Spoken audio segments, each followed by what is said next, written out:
Jonas au téléphone de l'agence immobilière WeInvest. Tout carrelé. Exactement. On a un problème. Maintenant, la balle est dans leur camp. Bienvenue. Oh waouh. Là, pour le coup, il faut faire un sacré effort de projection. Et c'est fou comme j'ai déjà eu des clients qui juste une petite couche de peinture et la maison, paf, elle a changé. On passe à la suite. Offre envoyée.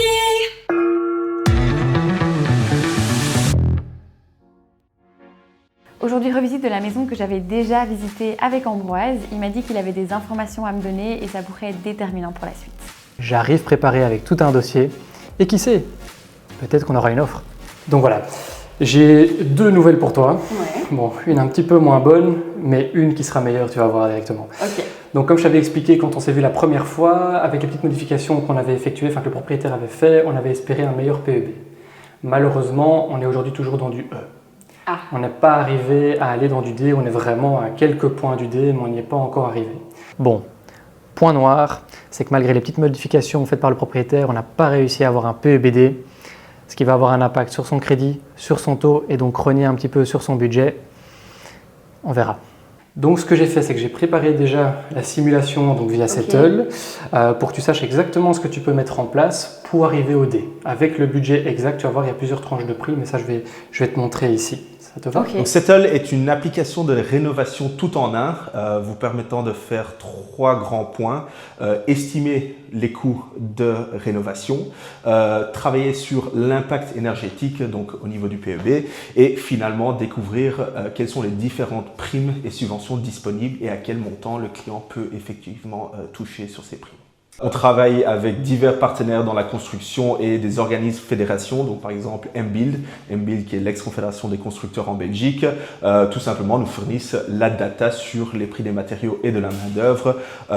Puisqu'on est bien sûr un outil d'estimation, nous tenons en compte toujours une marge d'erreur de 5% au-dessus ou en dessous de la réalité, ce qui reste tout à fait convenable quand on parle bien sûr d'estimation des coûts de rénovation. Donc, le rapport donc, de rénovation, on va directement descendre vers la partie qui nous intéresse le plus. De toute façon, je te l'enverrai, donc je te laisserai lire tout ça bien attentivement, d'accord?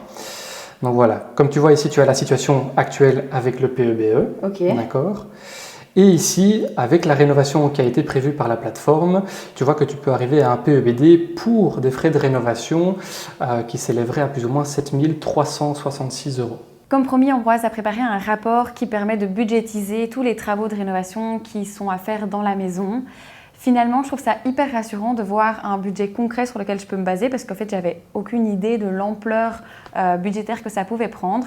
Et en fait, ça va, c'est quand même un budget bien évidemment, mais on n'est pas non plus sur des 30-40 000 € comme j'aurais pu l'imaginer. Ici, tu as donc les deux parties, donc la partie vraiment purement matérielle que tu payerais et la partie donc main-d'œuvre. Ok, c'est bien que ce soit pris en compte. Oui, exactement. Tu vas voir donc ici, donc les panneaux photovoltaïques que tu placerais te coûteraient dans les alentours donc des 6 432. Je dis toujours dans les alentours parce que évidemment, et tu vas le voir juste après, ça va dépendre aussi de la qualité du matériel que tu vas utiliser en fonction du panneau que tu vas placer. Mais donc tu vas avoir des tranches qui vont plus ou moins évoluer entre 6 200 € et 8 500 €. Et ça va aussi dépendre sur le nombre, mais ça de toute façon, la personne qui viendra poser tes panneaux, qui fera ton devis, il calculera ça évidemment en fonction du nombre de personnes dans le ménage, de ta consommation annuelle, de si tu as une voiture électrique ou pas. Tout ça sera déjà bien englobé. Donc lui, il te conseillera sur le nombre exact à mettre. Mais concrètement, ici, tu as déjà une idée quand même bien concrète justement du budget que ça te coûterait ici pour placer donc, les panneaux. C'est super que tu sois arrivé avec vraiment quelque chose de concret à me présenter, comme ça je sais comment me positionner. Mais pour moi ça reste quand même une mauvaise nouvelle parce que honnêtement on était déjà dans le haut de mon budget de base, plus tous les travaux esthétiques parce que évidemment le PEB tout ça c'est essentiel, on est bien d'accord, mais j'ai quand même pas envie de rester dans une maison des années 90, donc je dois quand même le prendre en compte. Et ici, en fait, c'est les travaux d'un côté esthétique, c'est le fait qu'on soit au taquet de mon budget, c'est le fait que du coup, malgré ce que tu me dis là, je vais devoir emprunter plus puisqu'on reste en E. Et donc là, honnêtement, à partir d'un moment, financièrement parlant, il faut quand même que je reste raisonnable. Je ne vais pas pouvoir indéfiniment tirer la corde. Je comprends. On a le budget, il faut aussi s'y tenir, c'est important. Première nouvelle et pas une bonne nouvelle puisque Ambroise m'annonce qu'en fait ils n'ont pas réussi à atteindre un PEBD, on est toujours en E, du coup là ça bloque pour mon crédit. Étant donné que l'estimation avait été faite sur l'hypothèse d'un PEBD, je dois arriver avec des solutions et ça tombe bien parce que j'en ai 2 pour elle. Soit tu négocies un tout petit peu le prix en expliquant justement la situation et en voyant avec le propriétaire s'il est prêt à accepter une potentielle baisse qui serait du coup forcément induite par rapport au rapport. Soit tu fais une offre au prix en demandant potentiellement à ce que le propriétaire fasse lui-même ces travaux-là. Parce que nous, effectivement, la valeur de mise en vente a été calculée sur un PEBD notamment. Donc, le propriétaire est aussi comprend les choses aussi, est aussi ouvert à la négociation par rapport à ça. Tu as 2 axes ici de négociation que je te laisserai évidemment choisir. Maintenant, si tu veux vraiment le bien, moi je te conseillerais effectivement de faire l'une de ces 2 possibilités-là, parce que sinon, nous, on va clairement publier le bien de manière définitive. Et là, tu seras en concurrence avec beaucoup plus de monde et on ne sait pas ce qui peut se passer. Il y a peut-être quelqu'un qui va mettre le prix au-dessus sans demander ces modifications-là. Attention aux biens qui ne sont pas encore publiés sur les marchés. Forcément, la marge de négociation est beaucoup plus faible parce que si le propriétaire n'obtient pas l'offre qu'il souhaite, il va forcément vouloir un petit peu tester le marché. C'est toujours une question de risque pour le propriétaire. Est-ce que l'offre qu'il reçoit vaut le risque ou pas d'aller sur le marché ? Ok, donc tu penses que le propriétaire serait ouvert, si je fais une offre au prix, du coup j'imagine que je ne vais pas commencer à négocier, donc si je fais une offre au prix, il serait ouvert à pouvoir discuter de cet aspect Je pense, tout à fait. On a déjà eu un petit peu la discussion, parce que comme tu as pu voir, il a déjà entretenu bien le bien, il a repeint certaines choses, changé certains radiateurs, donc il est ouvert à le faire, pour autant que ça reste raisonnable. Ici, je lui avais déjà expliqué le rapport ici Settle, donc il connaît un petit peu les choses, il sait à quel point c'est fiable, donc ça peut être introduit effectivement dans la négociation. Et tu pourrais mettre ça comme clause dans l'offre que je pourrais t'expliquer par la suite aussi. Finalement, plus de peur que de mal, le propriétaire a décidé de prendre à sa charge les petits travaux à faire pour atteindre le fameux PEBD dont j'ai besoin. Donc, excellente nouvelle et ça veut dire qu'on va pouvoir passer à la suite. Ok, alors, peut-être qu'on est sur une bonne nouvelle du coup, parce que vraiment j'ai eu un coup de cœur pour la maison. Sur papier, elle correspond, évidemment, je mets de côté les aspects esthétiques, elle correspond en tout point à ce que je voulais. On est sur une 4 façades, on est dans la localisation que je cherchais, les superficies sont top, à l'étage, il n'y a quand même pas grand chose à faire.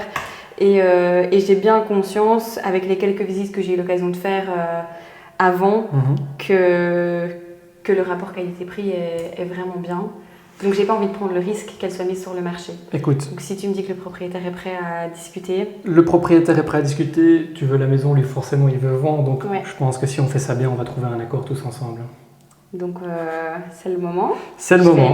Oui, tout à fait. Je vais montrer ça. T'as un papier avec toi ? Oui, je vais le chercher. Voici le fameux document. C'est officiel.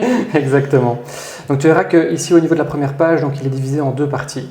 Tu as la première partie où tu vas mettre toutes les informations des personnes en fait, qui achètent, donc c'est-à-dire toi et la personne avec laquelle tu effectues l'achat.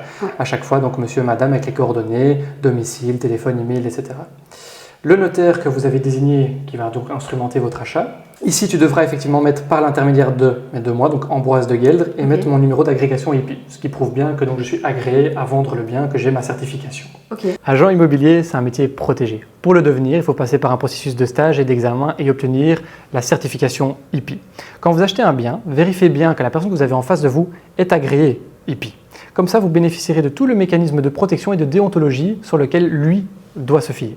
La somme forcément que tu es prêt à offrir pour le bien qui se situe à l'adresse ici que tu devras écrire, et alors la date de validité. Ça aussi c'est important parce que forcément, si tu ne mets pas de date, ton offre elle est valable dans le temps.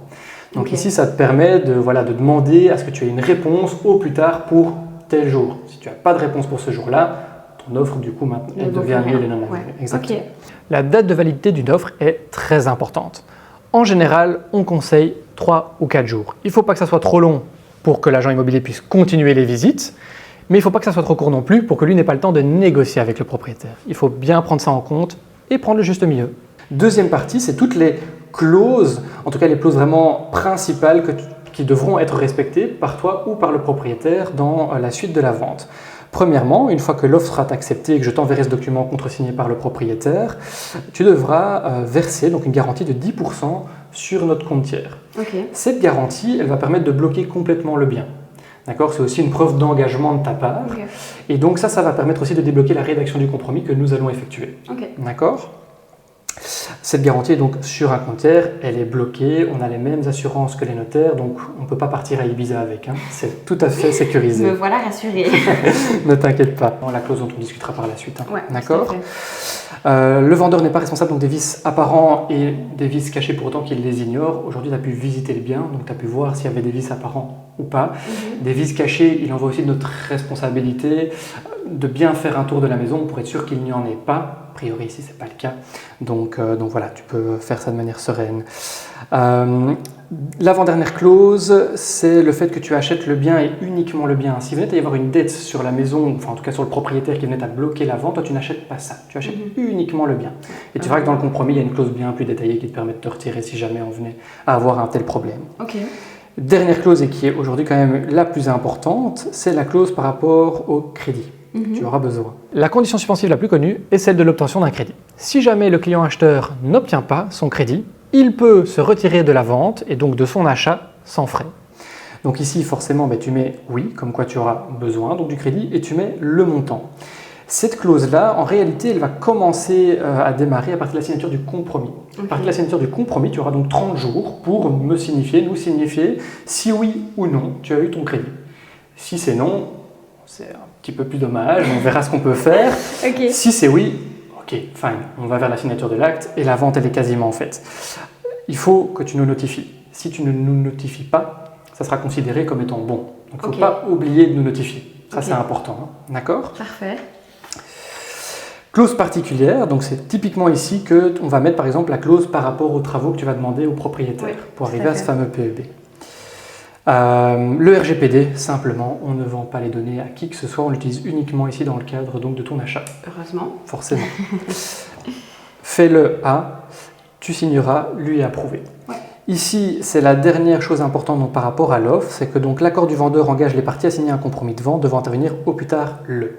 Forcément, il va signer. À partir du moment où il signe, ça veut dire que ton offre est acceptée. Mais ici, on va mettre une date, et cette date-ci, elle va nous protéger nous. De même que cette date-ci, par rapport à la validité de l'offre, te protège toi. Okay. En fait, ça veut tout simplement dire, en général, on met 30 jours. Donc voilà, ici on est le 25 juin, on mettra par exemple au 25 juillet, d'accord ?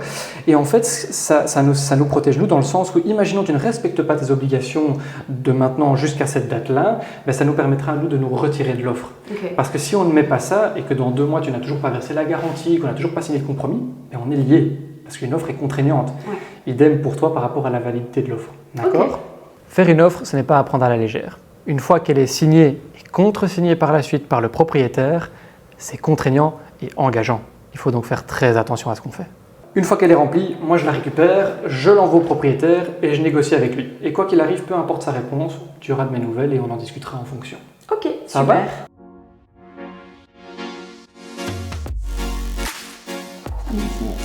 Voilà. Bon ça y est. Il faut que je la fasse signer par mon compagnon également. Oui. Et puis je la scanne. Exactement, tu me la scannes, tu me l'envoies par mail ou par WhatsApp, comme tu préfères, les deux sont bons, et puis je m'occupe du reste. Ça va ? Allez, j'ai hâte d'avoir de tes nouvelles du coup. Ça y est, mon offre est remplie. Ambroise m'a bien expliqué qu'est-ce qu'il fallait écrire, comment il fallait l'écrire, quelles conditions suspensives il fallait mettre. Donc normalement, tout est bon. Si vous aussi, vous avez trouvé la maison de vos rêves et que vous voulez faire une offre, on a un template avec toutes les petites astuces à chaque étape de l'offre que vous pouvez télécharger en description. On est le lendemain du jour où j'ai fait mon offre et ce matin, donc je suis au bureau et j'ai Ambroise qui m'appelle. Donc ça a été super vite, je me dis qu'il a du coup forcément des nouvelles à me donner. Et sauf qu'en fait, c'est pas les nouvelles que j'espérais. Il m'annonce qu'en fait, le propriétaire a trouvé que c'était tellement facile d'avoir une offre alors que la maison était même pas encore sur le marché, une offre au prix en plus, qu'il voudrait tenter de la mettre sur le marché pour essayer de voir s'il peut pas avoir des offres au-dessus du prix. Évidemment, pour moi, c'est la douche froide. Pendant tout ce processus de visite, de revisite, d'attente des documents, j'avais commencé à me projeter dans la maison, imaginer mes travaux, me renseigner sur le quartier. Donc là, je me rends compte qu'en fait, elle pourrait tout simplement me passer sous le nez. Mais il se fait que j'ai pas trop le temps d'y réfléchir parce que je suis au bureau, que j'ai un meeting et donc je dois raccrocher avec Ambroise et partir en meeting. J'arrive dans ma salle de meeting et là, je me rends compte que c'est pas mon équipe marketing, mais c'est toute l'équipe de Winvest qui est là. Ce qui est un petit peu surprenant pour un lundi matin. Et là, je réalise que tout ça n'était qu'une supercherie entre Ambroise et mon équipe qui se sont mis d'accord pour me faire croire que l'offre n'était pas acceptée, mais elle l'est bel et bien. Elle est imprimée en A3 dans la salle de réunion et on a pu fêter ça tous ensemble, donc ça sera des beaux souvenirs.